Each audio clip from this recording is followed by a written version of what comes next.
No swearing this week on this show. How the fuck did this happen? Oh, it's because Matt wasn't there.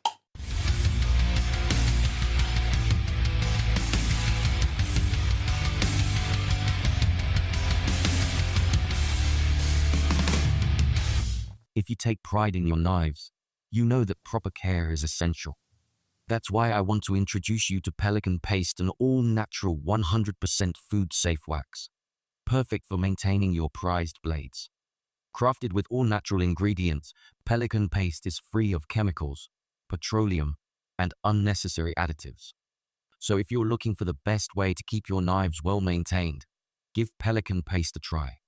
Your blades will thank you. Now, let's get back to the show. Work for it, Europe. Let's go. Let's go. Where is he? Albert, what happened to Matt this week? No one knows. He's not here. He wrote in the morning he couldn't make it. That was all I heard. But that's all right. We got a good show. I think we should replace him with Ben. What do you think? Ben Camone. There will be a point where Ben Camone was on the show more often than Matt. It's probably pretty close. Yeah, it's in a not too distant future. But Ben steals the show from us. I feel like when Ben's on, like I don't even have to talk. He knows how to do it. But it makes it easier. It makes it easier for us. So yeah. But anyway, what's going on with Albert this week? Any new news? No, not really. Not much. Last week I had a knife making class with one of my returning customers. I think she's done 10 or so. Gabby, yeah. You know her, right? Yeah, of course. Yeah, Gabby came back for another knife making class because she builds knives for her friends as gifts and stuff in these classes. So then it was my mom's birthday, and I built Nakiri for my mom, Apex Ultra Core. Of course, yeah. Of course, 200 layer Damascus on the outside. Is mom sick of knives from you, or does she still like them? No, she likes them. She was complaining a bit that it's a bit too heavy. Because I mean it's an Akiri after all, so it's heavier than a standard chef knife. No, she likes it, I hope. Then we were playing with new knife designs because we want to do a tactical line, and I had to do like false edges again. I haven't done them in a while. So, and since we freehand grind all our knives, it was a bit tricky to get it back into the false edge game. And with that knife, we played around with different surface finishes. So we did an acid stonewash, a sandblasted finish. So we were playing around with that. What made you decide that you wanted to do tactical knives now? I've done a few in the past, and I had in some of the classes students wanted to do these, and I always liked doing them. Yeah. I mean, they're somewhat trickier if you're not used to grinding tantos and false edges and stuff, because you have to be symmetrical in more than just one or two flats, right, or flat surfaces. So they're a bit trickier to grind, and I've always liked doing them. And we have a shooting range close to our shop, and they offered us a display there, like a showcase. Oh, cool. That's where we wanted to put the more tactical knives, because that's just, I guess that's where customers are for these kinds of knives. I guess at a shooting range, people are more inclined to buy a tactical knife than a 200-layer Damascus chef knife. So yeah, sure. And you can build them cheaper because they're less steel. They don't have to be made out of Damascus steel. It's just stainless steel, like Sandvik or RWL34, for instance. But they're a bit faster to do, especially if you sandblast them or acid stonewash them. So that's why we wanted to do them. And I've always liked them. I mean, that's how I started making knives. I started building outdoor and hunting and bushcraft knives. So it's back to the roots again a bit for me. They're a little bit easier to sell at knife shows too, probably because of the price range, I guess. Yeah. And at the Hohe Jagd in Salzburg, this big hunting exhibition or fair, that was the first knives we sold. So the small EDCs hunting knives were the first knives that we sold on this Hohe Jagd. That was my week, basically. What did you do? Well, I've been busy working on a top secret project. You know all about it. Yeah. But we can't really say much more than that. We got something. I think at least for me, it's big. Coming up soon, hopefully August. September, something like that. There'll be some changes going on in the company. Good. What else we got? The Oxy Grip that you made for me has been doing really good. It's almost sold out. Yeah, I saw that. Yeah. It's awesome. Yeah, I told you that it's a good product. Yeah. Now you're going to make some like different colors, like a glow in the dark one so you can grind with the lights off and shit. Come on. Who grinds with the lights off? Only Ben Camone can do that. And he doesn't need one. working on file guides and cleaning up. I get the back of my shop right now was like, it's like a 6 meter long wall, and that's where we kept like all our firewood and stuff. And so I've been cleaning out all the firewood and making room so we can get that foundation poured. But like I said, that'll probably be when I get back from the US in August. That'll be interesting to have double the workspace here. Still only a total of, when it's finished, it'll be 25 square meters altogether. So it's still not huge, but it's probably the size of your office space. Pretty much, yeah. Yeah. But I think that's about it for me. When are you leaving for the US? July 8th. Then I'll be back like end of July 29th, something like that. Did you figure out how we're going to do the recording while you're in the US? I'm going to bring my mic with me and stuff, and we'll see how good. I mean, the internet has to be better than it is here in my shop, and it works in my shop, so give it a shot. You just got to work out the time difference because it'll be like 2 PM for me. A lot of times it's hard to make plans because it's like all my brothers and everybody's always there. Yeah. If not, you guys can get Ben to fill in. Yeah. But we got a guest for you guys today, and maybe this is why Matt didn't show up, because he's tired of German and Austrian guests on our show. We need to branch out a little more into more of Europe here. But we got one of our Patreon members. You know who it is, Albert? It's Chris Stiegler from Kanji Knives, an Austrian knife maker out of Vienna. Hi, Chris. Hey, guys. Thanks for having me on your show, on your podcast. Thanks for joining, and thanks for being a Patreon. Yes, of course. Yeah, of course. One of the first. That's my pleasure. My honor to be the first. So first question, Kanji Knives. What does kanji mean? I looked it up real quick, but I don't know if you maybe had a different version. No, it's Japanese writing kanji. So, but I just somehow like the sound of it, and kanji knife. I think it sounds cool, so I pick it. Are you like into the Japanese style knives or tattoos or that kind of thing? Or? Yeah, I actually do have a few Japanese style tattoos, and yeah, I do like the Japanese kind of stuff, and certainly the knives, the Hamon lines, and all of that. I do like it, yes. But I have never visited Japan so far, so that's a pity. But tell our listeners what kanji means. It's just like a letter. Kanji just means letter. Okay. Yeah, so their style of writing is like symbols. Each symbol is called a kanji. Exactly. You see, Keith can even explain it better than me, because he looked it up. I looked it up, yeah. And where does your logo come from? This flower? This flower is part of an old logo from an old Japanese clan. Nice. From the Oda clan, if I remember correctly. And I just take a small piece of it, Yes. So I can fit it on the knife and all. When I first started, the logo was more complicated, but then I simplified it. I think it works out pretty good so far. It's hard to etch a logo if it's got too many details in it. Yes, but my logos are engraved. Anyways, I don't etch them anymore. I used to etch them, but I don't do it anymore. Because I have an engraver close to my shop. I pass him anyway when I go back home. So if I have a couple of knives, I just drop them off. And he engraved them by hand for me. Yeah. On hardened blades too? Yeah, on hardened blades, yeah, no problem. And it has more depth to it, so you can feel it better, and it doesn't wear off at all. You would have to grind it out if you want to remove it. Well, that's cool. I didn't know you could engrave hardened steel, but I guess everybody does it, right? All the other knife makers. I don't know what everybody else does, but I'm happy that he can do it. So, and it's for a reasonable price as well, so I'm happy. How long does it take him to do one of your logos, or to engrave one of your logos? Do you know that? Usually just a couple of days, I drop them off, and a few days later he calls me and then he's finished. I don't know. I guess it only takes him a couple of minutes to do it, because I think he has the setup already for me. So when I come, he just put the blade on his workbench or whatever, or his machine. I don't know, pantograph in German, I don't know what's the word in English. And then he just engrave it. I think it's pretty quick. But I never watch him, but I guess it won't take more. He does it with a pantograph. Okay. Yeah. Okay. Old school. Hey man, really old school would have been freehand. Okay, no, not freehand, and not that old school, but still. Yeah. That's cool. Yeah, it's pretty nice. And I like it, to work together with other craftsmen in the area locally, that's nice. Because you can't always do everything by yourself, right? Sometimes you have to outsource things to people who can do it better, maybe. Yeah. Or faster. Or faster, exactly. So your shop is in Vienna, right?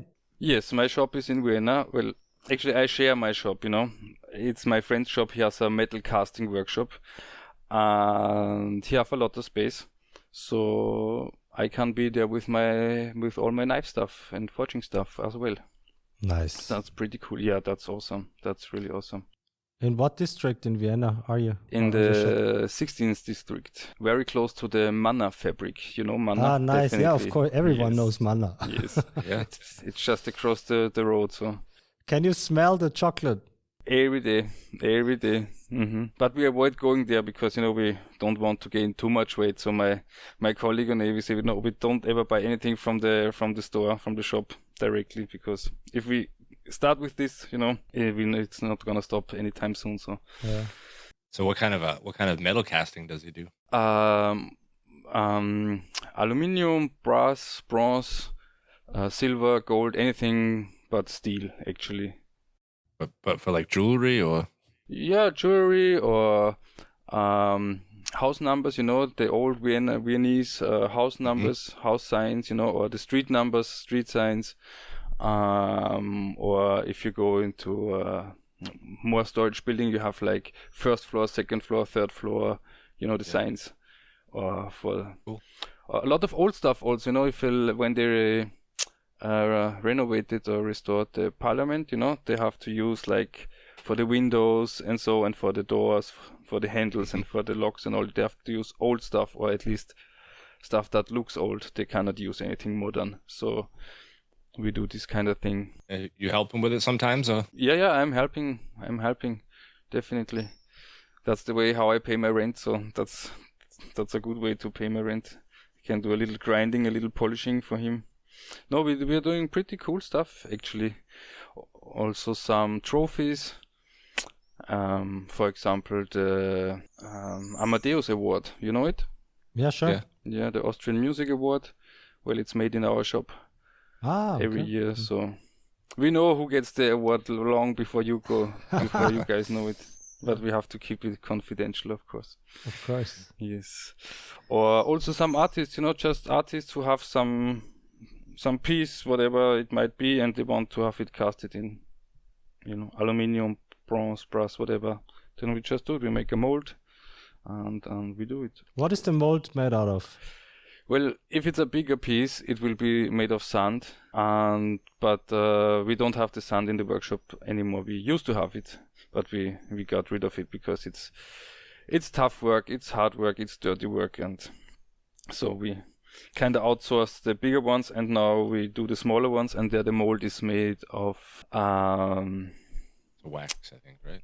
Wax, yes, exactly. Mm-hmm. First you have to make a silicone mold, and then you put the wax into it, and then you put the wax on some kind of tree thing, wax rod in the middle, and put the smaller things on the side, and then you cast it up again with some ceramic, and then you have to melt it so the wax will come out of the ceramic, and then you can pour the metal into the ceramic.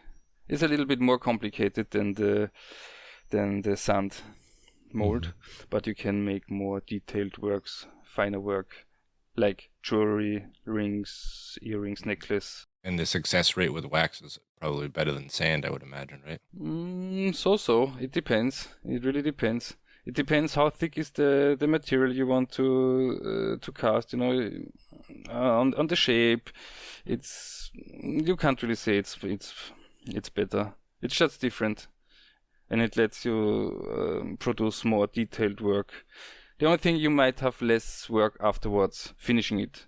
It comes out cleaner somehow, like the surface normally is cleaner. It needs less polishing and stuff.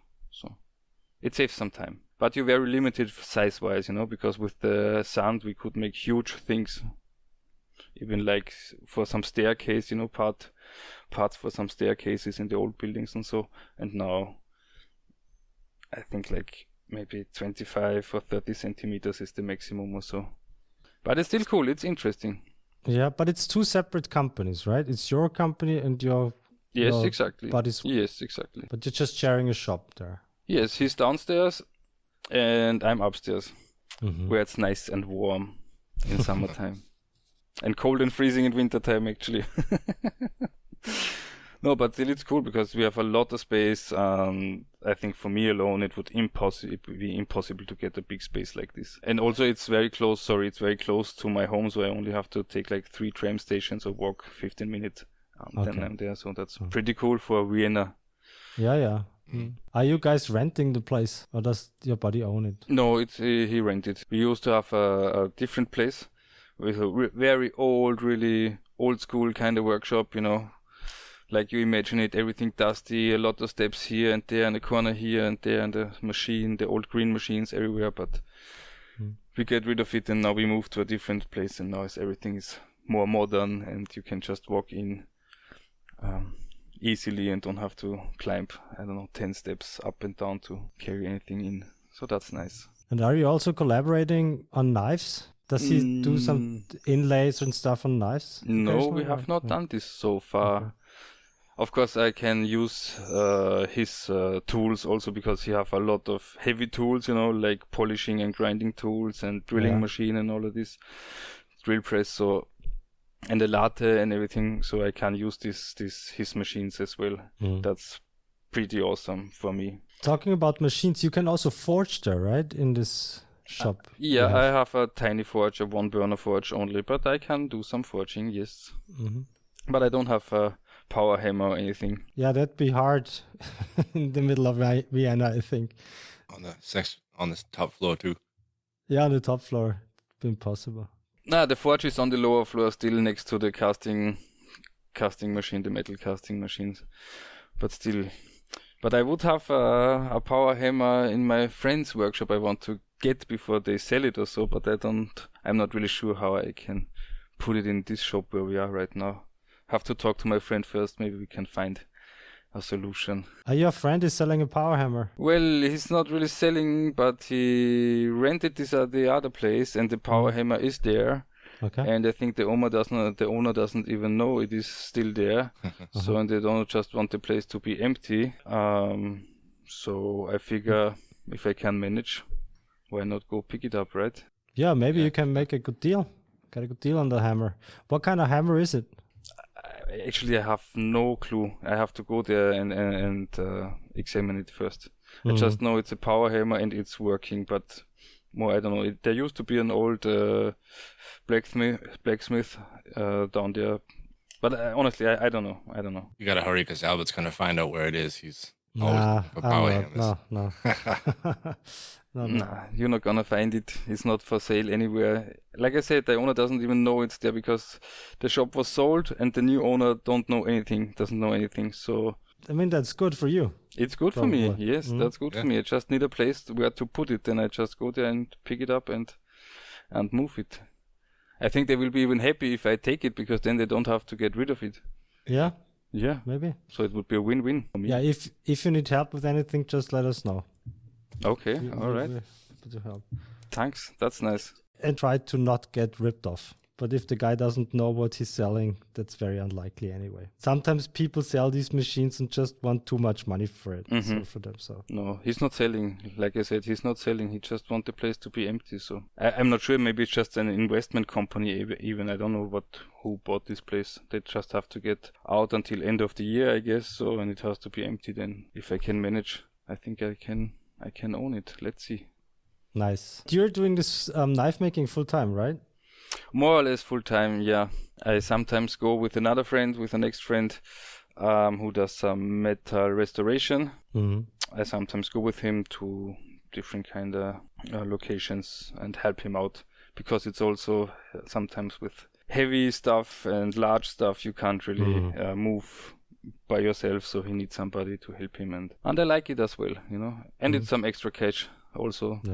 That won't hurt. Are you a trained metal worker? No, not at all. No, I am not. I actually went to university for landscape architecture and landscape design, but I figured that is too much work in front of the computer, and I did not like it.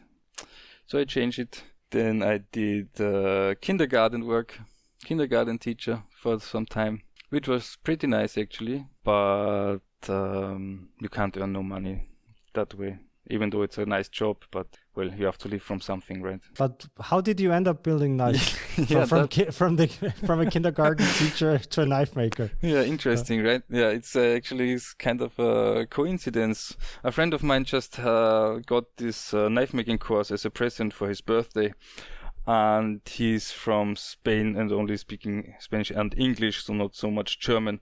So I figure, okay, I go with him and translate during the course, and yeah, I can make a knife. Why not? Sounds fun. I can do it, sure. And I did this course and I got hooked immediately. So after this first course, I never stopped making knives. First, I built my own little forge at my parents' place behind the garage, with some bricks and some small burner and stuff, and take it from there, just doing terrible stuff actually, but yeah, I guess that's how you have to start, right? Yeah. When was it, your first knife making class? I think it was 2018, I guess. Okay. But I'm not 100% sure. I'm very bad with dates and years and so. And where was the class? Messerei. In Vienna? In Niederösterreich. No, it's in Niederösterreich. Okay. Not so far from Vienna though. Maybe 1 hour or so. I've never heard about the Messerei, but did you enjoy the class? Yeah, I did. I did enjoy the class. But it was a stock removal class, I guess. No, right? It was a forging class. A forging class? Yeah, it was nice. actually a forging class. Yeah, and I think maybe also I think Martin was his name, but I'm not sure. I would have to look it up again. He told me I did good with the forging. Maybe this was also why I stuck with it. I don't know. But it was good, definitely. But of course, the first knife didn't turn out so well, but we took a class at Tobias Hangler's. I couldn't tell you how long ago it was. Maybe 3 years ago, 2 years, 3 years, something like that. Something like that, yeah. It was awesome. It was really cool. Yeah, he actually had the Tobin rolling mill, the prototype there. I think we were the first class to use it. Yes, that's true. That's true. That was also the first time I used the Oliver Tobin belt grinder. Yeah. Which is an amazing product. I'm sure everybody knows. And we both bought the S-grind, the grinding jig there. Yeah, it's a game changer, certainly. So if anybody don't have this yet, go buy it, guys. It's amazing. I have the new version. Have you seen the new version? It has like a little wheel on the bottom that you can turn, and it moves the blade towards the belt or away from the belt. Instead of like loosening the grinding arm, the attachment arm, and tapping it, you just turn this little fine adjustment wheel and it moves it back and forth closer to the belt. Yes, I have it as well. You have both of them? I have both of them, yeah. Because we bought the first one together, and when I saw he's releasing the new version with this adjustment thing, I jumped on it immediately because it was annoying to loosen it up all the time again and then find the right position again. So with this, it's very easy. So I like it. I like it a lot, actually. I haven't tried it yet. Actually, I'm bringing it with me when I go to America. It's going to Brian House's workshop. So him and Brent from Bald Man Knife and Tool are gonna try it out and see if we can get it over into the U.S. market. It's amazing. It's really amazing. Yeah. It's a very good improvement. At least that's my opinion. Can you upgrade the old one? I don't think so, actually. Okay. I think you have to buy the new one. Or Keith? I don't think you would be able to upgrade it because where the fine adjustment is pretty much like the main part of the grinding attachment. So that won't work out. And I think they also changed some other small details. I think how they fixed the platen on top and so something like this. Some minor changes as well. The screw hole is a little bit different. And now he offers, I think, 3 different plates and stuff. Okay. Yeah, he's got one for like a full flat grind, one for the S grind, and one with like a really small plate. I can't remember what he was using that one for. I think just for smaller knives. Maybe I have to look at it again. I don't have those yet, so might be a nice improvement again. And the wheels, one of the big differences, I haven't tried it, like I said, but one of the problems for me was with the bearings rubbing on the, like if you had a finished side of the knife that was almost finished, the bearings sometimes scratched on it. Now he's got like Teflon wheels instead of bearings. Mm-hmm. Yeah, that's true, but I didn't like him because sometimes I'm too clumsy and then the wheels hit the belt. Yeah, the plastic wheels will be no wheels in no time, they're not round anymore and then it's not working properly. So I almost immediately changed it back to the the bearings. That was one thing I meant to tell him when he was on the show a couple episodes ago, that maybe he could incorporate some kind of a spring into that arm, so when you're not pushing on it, it takes it away automatically from the belt, because that's a problem sometimes. Well, or maybe if you pay more attention and are not clumsy like me or whatever, then it doesn't happen to you. I don't know. It just happens to me. I don't know about other people. Yeah. So are you using any other kind of jigs, or are you mostly freehand except for that? Except for that, I'm mostly freehanding, yes. And before I also only do freehand grinding. Because you make a lot of bread knives lately. How do you get your bread knives? That is true. First for the Ströck company. I don't know if you know the Ströck company, the big bread bakery company. Ah, yes. Yeah. In Vienna, it's pretty famous. And I got to know the Mr. Ströck through my friend who does the metal restoration, because we did some restoration at Mr. Ströck's house. And then he just talked to me, what are you doing? I tell him, I'm a knife maker. And then he said, that's awesome. Make me a bread knife. And I was, yeah, sure. I'd love to, but I've never done a bread knife before. So, give me some time. I have to look into it. And that's how I started with the bread knife thing, actually. And I did a lot of bread knives since then. So tell us how you get your serrations so nice and even. Is there a trick to it? Well, I actually freehand grind them just one by one. I don't mark anything. Nothing. I just grind them freehand. On a small wheel attachment, or? No, on Oliver Tobin's serration attachment. Okay, yeah. So I don't know if you know it. Yeah, Sure. I've seen it. So the belt can still run vertically, right? Right. Over a small, metal rod, I would say. And that's how you can grind. I think it's more easy like this, because if you do it with the small wheel attachment, most of the time the belt will run horizontally, right? Yeah. And then you have to work against the belt movement, which makes it harder, in my opinion. And with Oliver's attachment, it's pretty easy. Do you have his grinder also? Or? Yeah, I have his grinder also. But I think it can work on this kind of attachment can work on any grinder. Maybe you can even make it yourself for the grinder you have. It's not complicated. It's just a half round piece of metal, right? So Yeah. It's a full round piece of metal with one hole on the back, so you can just mount it on some other piece of steel on the bar, Okay. And then the belt is just running in front of it, and then you grind against this round metal rod. What about heat? Because if it runs over metal. Oh, I grind very slow, and since the knives are very thinly ground, anyways. It only takes not even 2 seconds to make one serration, so. And like I say, I go very slow. So far that has never been a problem. And the knives turn out pretty sharp, if I might say so myself. Yeah. That's the bread knives are the least knives I want to cut myself from the knives I make. They have the worst cuts. Yeah, I think so. Because it's not a clean slice. It's like somebody took a bite out of your finger. Yeah. Exactly, yeah. And what grit are you using for the serrations? First the 240. And then 400, and then I just polish away the burr, and that's it. It works just fine, at least for me. I don't know, but I'm always happy and open for suggestions and improvement, if anybody know. But I fear bread knives are not so common with other knife makers. Not many people like to do it. Yeah, I think because most people don't know how to do them. I think they are just scared to try this the serration grind, but it's easier than it looks. I'm giving away the secret. It's easier than it looks. Just take some old knives you don't need anymore, and whatever it is, if it's an old chef knife from your mom she wants to throw away, or buy a knife for €1 from the flea market or whatnot, and just take 2-3 knives and make some serrations, and I'm pretty sure you can manage. Because this looks like a substantial batch. The one for, what's it called? Ströck? Yeah, for Ströck. How many knives did you build for him? I did one set with 7 knives, and then I did a next set with 10 knives. And I'm working on a different design I want to show him, so maybe we will come up with a new set next time. Let's see how it goes. Is he reselling them in his shop somewhere, or does he need 17 bread knives at home? I'm not 100% sure, but I think he gives them away to friends and family and this kind of stuff. I don't think he's reselling them, no. I think he should give them to his workers when they are in the in the factory for 10 or 15 or 20 years or so. That would be a nice gift. Mm-hmm. That's what he should do. Your packaging is also super nice.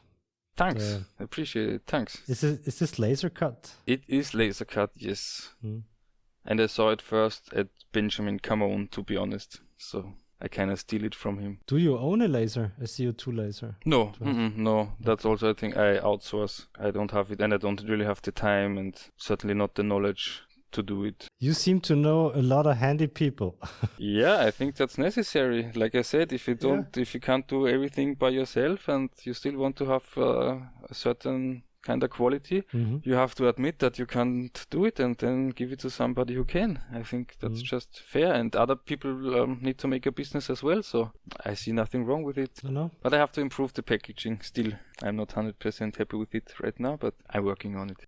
Why? I want to be the top to be removable. Now it's attached to the body, so sometimes if the knife is not in it, it might tilt. Okay. Yeah. If the knife is in it, then it's no problem. But if it's not in it, it might. And you open it, and it's a big box. The smaller box is not such a problem, but with the big box, it might tilt a little. It's not an issue, really. But yeah, I don't like it. I have to improve it still. What's your favorite style of knife to make? My favorite style? Yeah. I just like to make the Hamon line. You know, any kind of knife when I can make the Hamon, I'm happy. I like it. I think it just gives the steel some special character, makes it unique. And also not many people are doing it. I don't know why. Are you doing this with clay, or how do you do the Hamon? Yeah, with clay, with the Saturnite. Works pretty well for me. First Hamon I even tried with some canola oil, and it still worked. I was really surprised. Of course, with the faster hardening oils, it even works better. But still, it's a lot of work. It's a lot of polishing, a lot of hand sanding. That's not always fun. But in the end, when you have the result, then it's worth it, I think. That looks super nice. Thanks. I've never done a Hamon, to be honest. Keith, have you? I did one with, I think I used 1095. It wasn't a huge success, but you could see it. I mean, I have never done one on purpose. It happens. Then you should do one on purpose, maybe. Maybe you will like it. I was too slow when I was putting the knife into the oil, so I ended up with having a slight Hamon, but it wasn't on purpose, so I've just fucked up. But when I started out and I tried to hand sand it out, but of course it didn't work. But back then I didn't know that it was a Hamon what happened there. So yeah, then you certainly have to try again. Yeah, but we don't do mono steel blades. Can you do a Hamon with the stainless steel? Nah, you cannot. Okay. No. But because we don't do mono steel blades made out of high carbon steel, we only do stainless. Yeah, no, then it's not possible. You need a shallow hardening carbon steel, otherwise that's not possible. I mostly use 1095 or 26C3, the Udeholm. Yeah. It's even nicer, a little bit nicer. I think you can get a little bit more activity out of it than from the 1095. But 1095 still is a great steel for making Hamon. Or C100 in Austria. So what's your advice for getting best Hamon out of a 1095 steel then? How would you go? How do you go about it? Well, grind the bevel's as much as you can. So make the edge as thin as possible, but still, so you can still avoid warping, warpage. But before the heat treat. Before heat treat, yes. And then make the clay not too thick. A thin layer of clay should be enough. And maybe come down with the temperature a little bit. Maybe not 820, maybe make it 810, 800, or maybe even 790. And of course you need a quick hardening oil, like the AAA or such.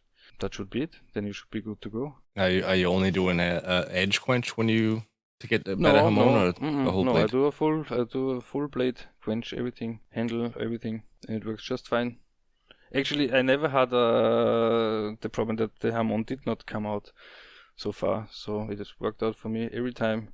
Maybe it shifted a little bit up or down from where I initially put the clay, but other than that, I always had success with the Hamon so far. So, knocking on wood, it will stay like this. And then, like with the hand sanding process, is there like some special way you need to go about it so you don't lose the Hamon, or? No. So after you quench it and everything, you just do your regular grinding till you have the final thickness of the edge how you want it, and then you go just to do the regular hand sanding. I go up to 1500 grit, and then I give it a quick edge in the ferric chloride a couple of times, wipe it in between with some makeup pad and stuff, to remove the oxides a little bit in between edges. And then I just polish it with some, I don't know, some liquid polishing compound. Like a diamond paste, or? No, not a diamond paste. I think in America they call it a Flitz polish because the product is called Flitz. Okay, yeah. It's not like a paste, it's more liquid than a polishing paste.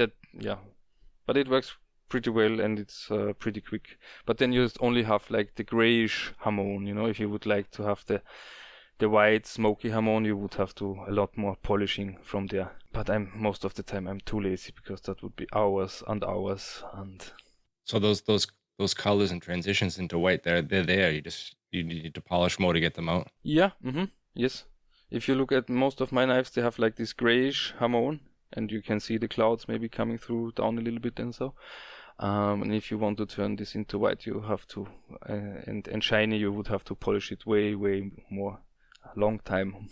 But me personally, I like the grayish thing better anyway, visually. I like it better. Also, if you use it, you know, if everything is polished, you know, and you use it, it wears off more quickly, and it don't look as nice as it does when you get it, you know. So I think that's a better finish for a knife you use often, but that's just my opinion again. If a customer had that knife for a few years and brought it back for you to sharpen and clean up a little bit, you could still like do some more polishing and bring it back to how it looked when they first Sure, tried I it. could do some polishing, maybe do a little re-edge if necessary, yeah, but if it's just a regular patina, I think that would look nice anyway. So, but of course, if the customer demands it, I will certainly be happy to do it. Not a problem. Not a problem at all. So far, I have not reworked a hamon. It was not necessary so far, but I'm confident. And is this also your favorite knife steel, 1095? Because on your website there's a lot of 1095 knives. I like it because it produces a nice hamon, yeah. But like I say, the 26th C3, I think it might even be better. So in the future, I might use this more often. I certainly will use it more. Do you also do stainless plates, or is it all high carbon? Sometimes I do stainless, especially the bread knives. They are all stainless. What kind of steel did you use for them? 13C26. That was pretty fine, pretty good for the bread knives. Yeah, plenty sharp. Yeah. Because Mr. Strock, he wanted them to be stainless, because you never know. You know, if you give the knife, you don't know how the person will treat it.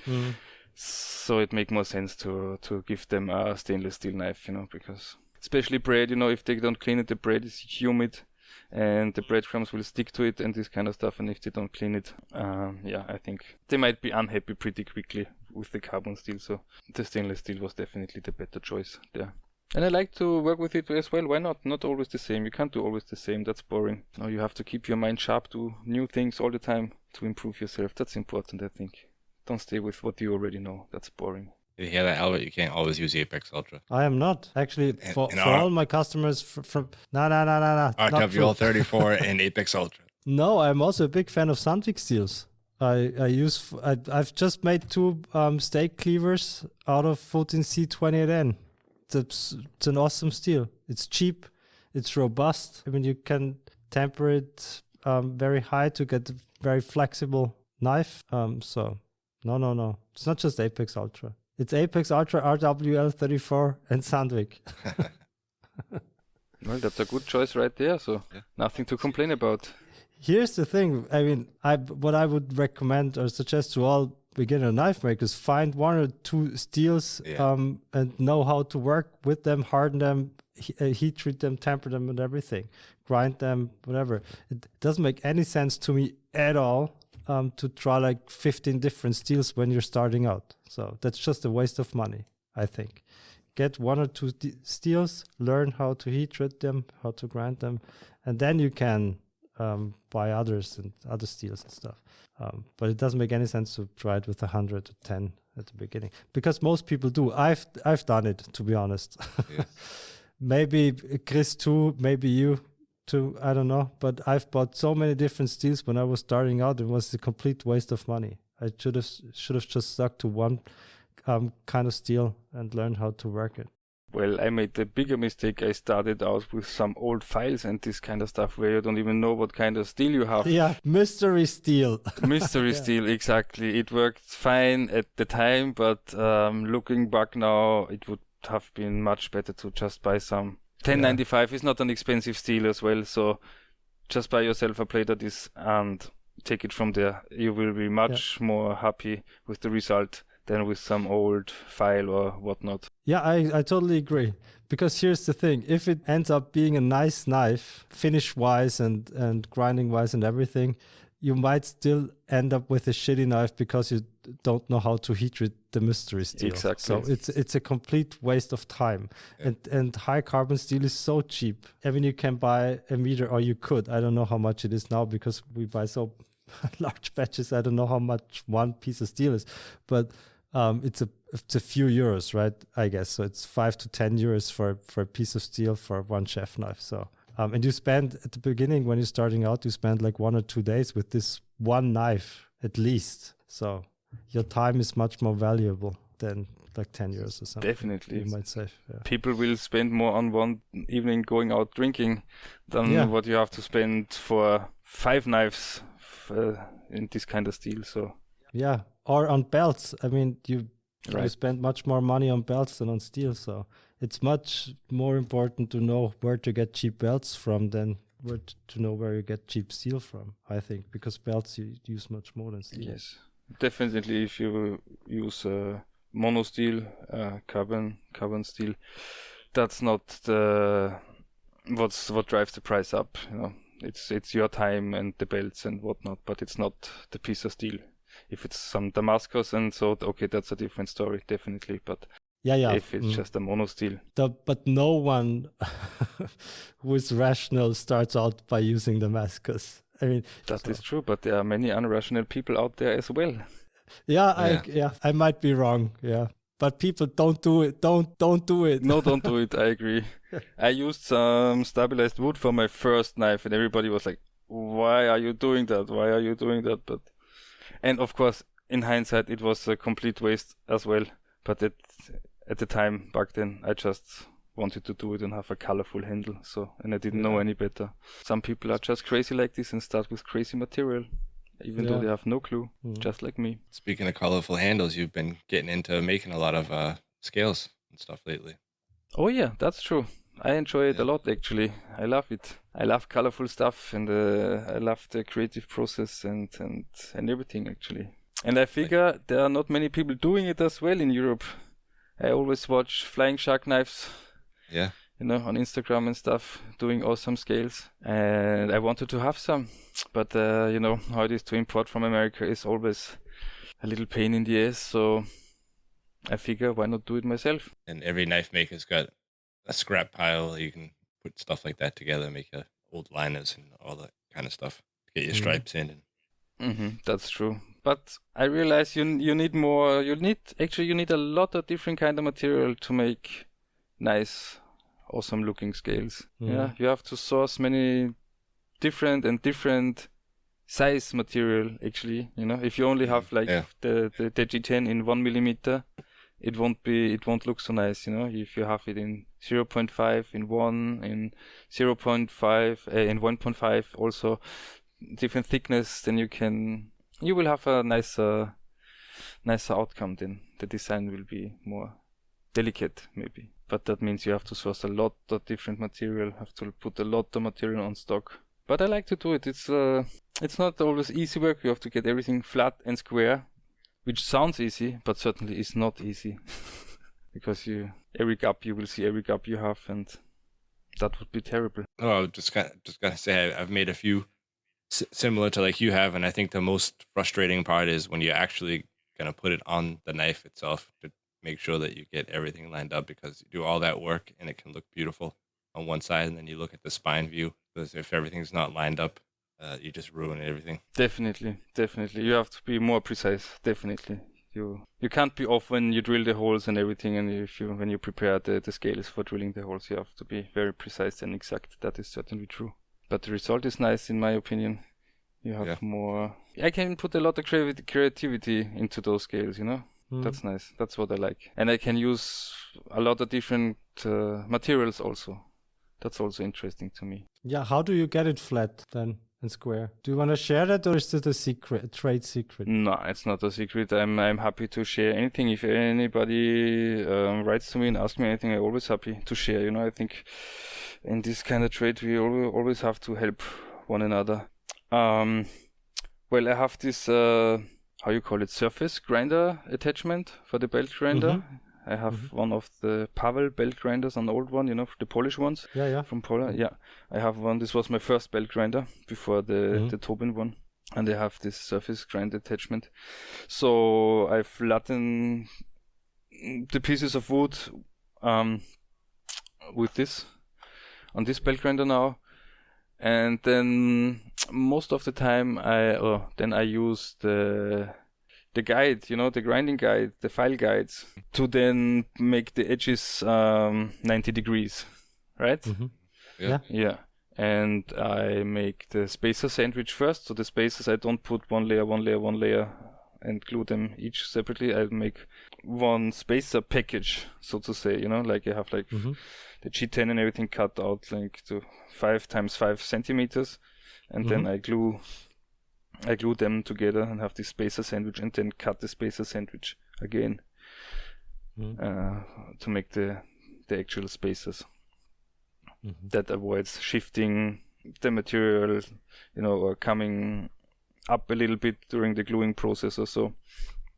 That's important. I would recommend, if you go about making scales, do a spacer sandwich. That makes it way more easy. And you can use the file guide for the spacer sandwich as well to make it 90 degrees. Getting everything at 90 degrees is the hardest part. Sounds easy, but it's not. Trust me. But that's very smart using a file guide for that, because I've only ever used Keith's file guides on steel. I've never thought about using it on handle material, but that's smart. Yeah. Thanks.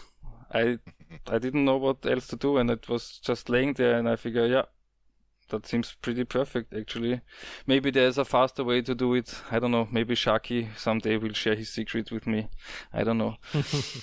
But until then, I go with this. I mean, we use a disc sander and an angle to get everything flattened 90 degrees. I have a disc sander as well, but I have the problem. It's not always 100% 90 degrees. Maybe that's me, or maybe that's my disc sander. That's definitely possible. No, but the file guide thing is super smart, because anyone with a belt grinder can do that. Every knife maker has a belt grinder. Exactly. So, or almost every knife maker has a belt grinder.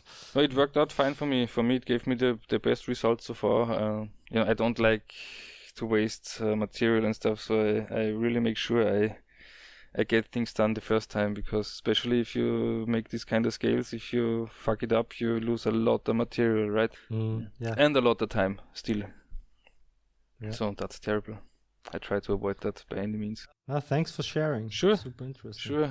I don't hate anything more if people show something and then don't share how to do it. So a few times that I've made mine, I use my table saw, but I have a diamond, it's like a carbide tip table saw blade, and the only problem with the table saw is because it's a round blade on it. When you get to the end of the like the line of sandwich, as you called it, you kind of get like a half circle, like little cut at the end that's not straight. So you put it on a piece of scrap wood and then run it through the table saw, and that takes care of that problem. And for me, it's worked out pretty good doing it that way. But I definitely haven't made as many as you have. No, I use a table saw also in the beginning. If I have a block of wood, I cut it in the middle with the table saw, right? Then I flatten it with the surface grinding attachment, and then I might cut the angle, the 15 or 20 or 25 degree angle for the scales, because that's how I do them mostly. And then I use the file guide to make it 90 degrees, and then I take it from there. Warping is still a big issue. I can tell everybody, so don't get upset if your scales warp. especially if you put a liner on it on the backside, through at the side of the tang. The metal, they are very prone to warping, so take care about it. Try not to have too high temperature differences, and try not to overheat them when you grind them flat and stuff. Is it because of different expansion rates of the different materials? Yeah. I think so.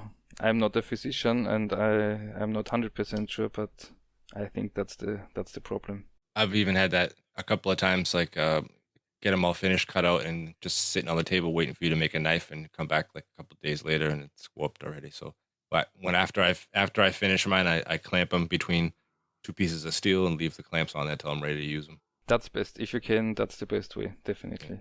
Or at least for a couple of days, and they will be flattest at the same temperature where you make them. Yeah, if it's getting hotter or colder or more humidity, it's... Especially if you're using wood and like micarta or G10. Like composites, artificial. Yeah, that is true.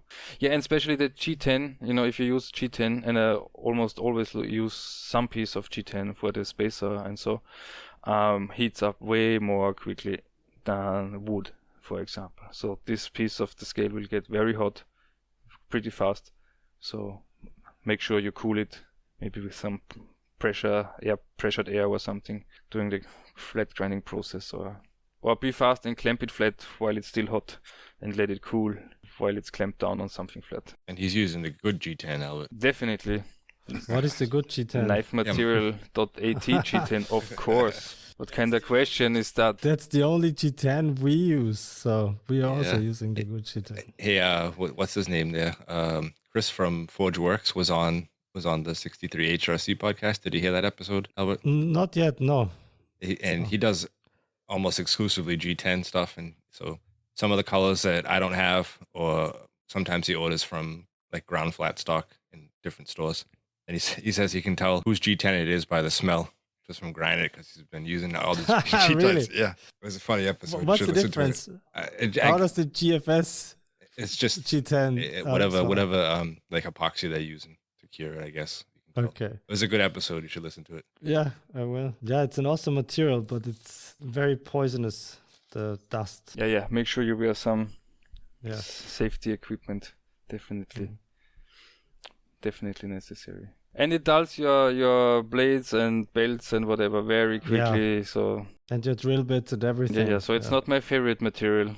It just it comes in so many different colors. That's nice. But it's not my favorite material to work with, to be honest with you. Yeah, what's your favorite handle material? Wood. Do you have one? Wood. I love wood because it's a stabilized wood, actually, because it still have the visuals of a natural material, but the physics of some artificial material. So it's not warping or shrinking or expanding as regular normal wood, non-stabilized wood. Of course, I love the wood. Everybody likes wood, right? It looks awesome if you have a nice figure to it. What can beat it? Even if you have a nice micarta and whatnot, but if you have a nice piece of wood. I mean, it also depends on the kind of knife, I think. On a tactical or on a bushcraft knife, I'd rather use micarta or G10. Also looks-wise, I think. It fits better. On a chef knife, of course, it's wood any time of the day. Yes, no, I agree with you. But you can also get wood at knifematerial.at. It's not just G10, right? That's right. That's right. because you went quiet there for a second. I was thinking about. I was complaining about G10. I was thinking about when we go to Blade Show that I'll have to be careful there, because you can get blocks of wood for like $160 over there. Like what do they call that? The high grade stuff. It's not grade A. I forget what they call it. The AAA wood thing, or what do you mean? Yeah. By the way, talking about Blade Show, are we going as guests, or are you booking a table? No, as guests. I can't fly with all my material. That's good. So have you been to any nice shows, Chris? No, not yet. I still have to do it. I tried it as much as I tried it to come on this podcast, because I'm actually kind of shy and introverted, so I was really, really nervous before this podcast, and I'm really nervous to do a knife show, but I will have to do it. I will certainly have to do it. Maybe I can go to Ipswich or so next time. But don't be shy. I mean, it's fun. What can happen? I mean, there are many people, and many people want to talk to me, and then I have to talk to a lot of people, and that's the thing, you know. Yeah, but they're generally very friendly. And Yeah, but I'm not generally very friendly. The problem is on my side, not on their side, you know. That's why I work in a workshop by myself or maybe with my colleagues, so I don't have to meet any but people. look, if Keith and Matt can do it, you can do it too. You think so? Yeah, Yeah. I don't like people at all either. Yeah. Okay. And people can tell.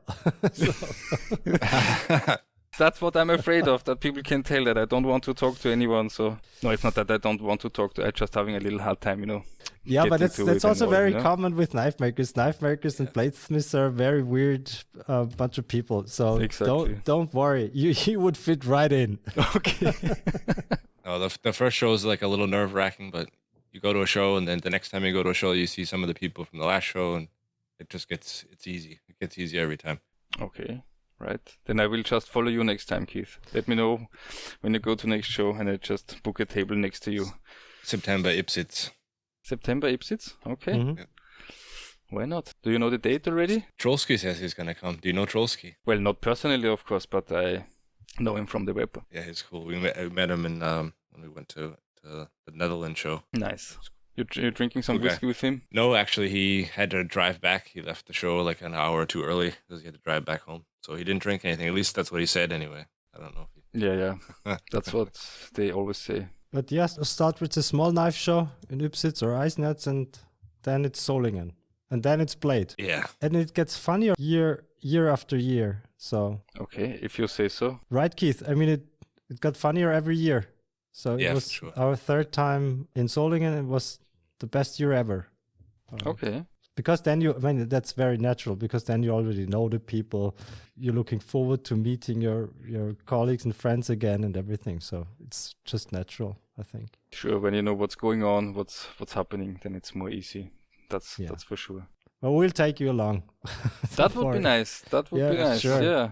That would be awesome. I happily take you up on that offer. Yeah, of course. It's also good that I knew people at Solingen, because Albert and Matt both ditched me, and I had a shitload of material way up on the stage. I had to go up and down stairs, and everybody was coming over and helping and carrying shit out. You shouldn't have bought so much stuff, Keith. So many things. You should sell more, not buy so much, I guess. Yeah. Huh? Yeah, I bought a forge. Actually, I got all my stuff, and I forgot to say that for this week. I got all my parts here to make my Apollo forge PID controlled. Ah, cool. Nice. I'm gonna do a little dry run, set everything up, make sure Mhm. the PID control is working, and then I'm gonna paint it. Matt hates me already because I'm painting it, but I'm painting it Okay. Sure, why not? Why are you painting it? because I don't like the regular steel look. What color are you gonna paint it? Same color as my it's my heat treating oven. Pickle cutter green, Okay. like a neon green color. Nice, I like that. Colorful, that's good. I even found a ventilator that's neon green, black and neon green. Awesome. So you're all set in your shop in one tone. As soon as the second half of my shop is finished, then I'll be able to fire it up. So it's just like a designer shop where everything matches it, everything. That's nice. Actually, even my Rockwell hardness tester is almost exactly the same color if I can get it. Have you tried calibrating it with the plates I sent you? No, but we had just that one plate when you were here, and I've never been able to get it any better. I think I'm just gonna order a diamond, see if that's the problem, and if not, then I have to take it in. And get But it, I did send calibrated. you HRC test plates, Keith. Yeah. So have you tried calibrating haven't yet. it with them? I have two testers. I haven't had a chance to try either of them yet, but I will. And we're gonna carry those in the shop now, right? You're gonna make some more. Yeah, I'm gonna make some more, of course. What kind of hardnesses are we gonna do? 55, 60, 65, something like that. Yeah, exactly. So it's gonna be a set consisting of 3 test plates, 55 or roughly 55, 60 and 65. But roughly, they'll be tested in the exact amount. They'll hardness. be tested, but yeah, exactly. So that the actual hardness will be laser engraved on the sides of the test plate. So I got the only set of Apex Ultra test test blocks out in the world, probably. That's right. Chris, do you own a hardness tester? Unfortunately, I do not. But that's on the top of my list if I can find one, definitely. Yeah, they're very hard to find these days, right? Yes. And I can't afford a new one at the moment, so... They're about $2,000, I think, or something, Exactly. right? The Chinese ones, yeah. Yes, and that's a pretty penny for me at the moment, so... Of course, I have to hope that I will be lucky and find a used one someday. Can you still buy analog ones, or are all the new ones all digital? I think Okay. both is possible. Yeah, but you can still buy analog ones. Sure. That's what I- Okay. Mm. Yeah. But I think that's not a big price difference No. because this tiny display doesn't make a big difference, right? Mhm. Here's the thing: when I bought mine in 2016, eBay Kleinanzeigen, and Willhaben, and all these online platforms, they were packed with Rockwell hardness test machines. You could pick and choose what you wanted back then. There was always like 20 to 30 on there. So where are they now? They've been sold because there are so many knife makers now. Impossible. Trust me. I trust you, I know. I bought 2 back then. So they were super easy to find compared to today, that is. No, they're pretty hard to find, actually. Yeah. I'm looking for one for quite some time now. Mm. And I paid, I think, 350 euros for mine, including 2 test plates and tongs for forging. So Good for you, then. they were cheap as well back then. Yeah, that's awesome. How often do you use it? Almost daily. I know a lot of people that have them say they, in the beginning, they do it once in a while, and then maybe like every 10, 15 knives or something, they might test. No, we use it a lot because we do a lot of heat treating for other knife makers, Hmm. and we test almost all their blades, if they want to. And sometimes we're just curious because if we get some shitty steel, then we're curious what the hardness is after tempering. So we do test with them. And sometimes we use it just for fun. I mean, we make a quiz out of it. So Andy asks me, how much Rockwell do you think this knife has? And I ask him, what was the tempering temperature and the hardening temperature? And then it's like a competition. So that's awesome for you guys. If you're hardening other people's knives, are you keeping like a track of all this stuff? Because you have an awesome database if you are, of like steels and heat treating temperatures and tempering. And No, we don't. I mean, we use Larry Thomas's book. Yeah. And even almost all the steels we heat treat are in there. So we use this as a reference. And since we stopped using foil, we almost completely switched over to, what's it called? Scalex. Scalex, yeah. So we don't have to compensate the insulation the foil makes around the blade with a slightly higher temperature, so we can just use the recommended temperature from Larry and Thomas's book, and it's usually spot on, the result. Where do you get Scalex from? From knifematerial.at, of course. Another shameless plug, Christ. Yeah, but it's an awesome product. I mean, it's way cheaper than foil and much easier to apply and everything. And you don't cut yourself because the stainless steel foil is super sharp. I hate it. Me too. So it sucks. Yeah. Definitely. Yeah. Big time. So I don't have another Knife Material AT plug. That's right. You can just keep saying it though. Yeah.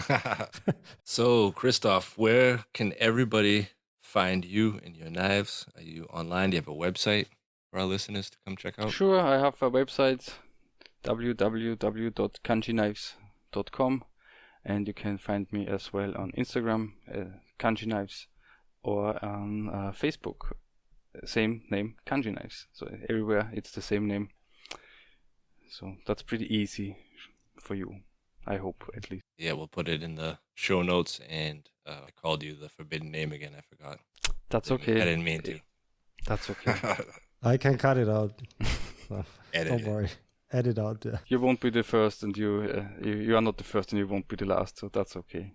I'm getting used to it slowly that people use my real name, but Stix is still preferred. So Sticks. Okay. yes, Sticks. I know for English-speaking people it's not so easy. Yeah, it's a tough one. But they can call you Chris. So Right.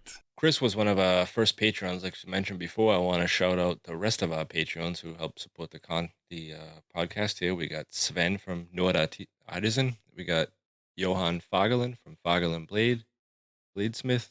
Travis Haynes from Bird Forge, also the maker of Pelican Paste and sponsor of our show. So go get some of his Pelican Paste, Pelican Oil, and shop hands and support the show.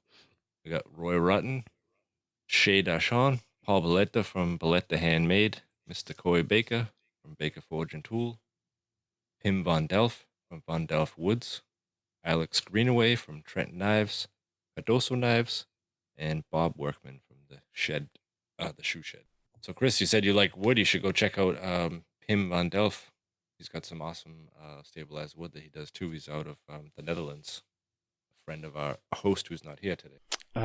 Yes, Vandel Crafts. That's him, Pim. Yeah. Yep. Yeah, that's awesome. I just won the giveaway from the 4 blocks. He did a giveaway with 4 stabilized blocks, and I won it. Yeah. Ah, First Nice. time I What'd ever you won get? anything. I didn't get it yet. It's still in the mail. I'm still waiting for it. I think Okay. it's some Amboina burl, some ash, some curly mango or something. I'm not 100% sure. I'm just happy I won something. So no, it's pretty cool. Yeah, it's pretty cool. And I'm looking forward to it to make some nice scales out of it. Cool guy. We'll have to get him on the show someday. Here I have it. It was some Amboina burl, Turkish walnut, blue dyed bird's eye maple, and gray curly ash. So this is gonna make some awesome scales. I know it already. Are you gonna chop them up and make colorful scales, or are you gonna keep Yeah. the way they are? You're gonna chop them up. I'm gonna definitely chop them up and make some scales, but I don't know what to do. I have to have the piece in front of me and see what comes to mind. I can't plan ahead somehow. Most of the time it doesn't work out then, for me at least, you know. So I think, okay, this spacer and this will match perfectly, and then I have it in front of me and I'm gonna, I'm not sure. I don't know. Ditch it and do something new. So we have to wait and see what comes to mind. Well, what do you guys think? Is that a wrap? yeah. Sure. Perfect. So Thank you so thanks much again, for having me, guys. It was an Chris, awesome for joining experience us. for me. Yeah. Yeah, it was Yes. fun. Yeah, it was fun, definitely. I was scared for nothing, so Yeah, told you yeah. that we're a bunch of weirdos. There's nothing to be afraid about. So the second podcast will be more easy then for me. Yeah, good. Yeah. And it's a good preparation for Ipsits, for the knife, for the show. Yeah. That's right. Everybody, go check out Chris's website, and you can see him this September at the Ipsit show, right? Right. I will get into that immediately and see if I can still get a space there. See if you Cool. can sign up. Mm. Yeah. Mm. Nice. Maybe All right, it's a guys. good spot to sell some knife scales as well. Yeah, Yeah, bring definitely. some. Yeah. Hmm. I will. All right. We'll talk to you guys next week. Bye for now. Yep. Bye. All right. Thanks. Bye-bye. Bye-bye.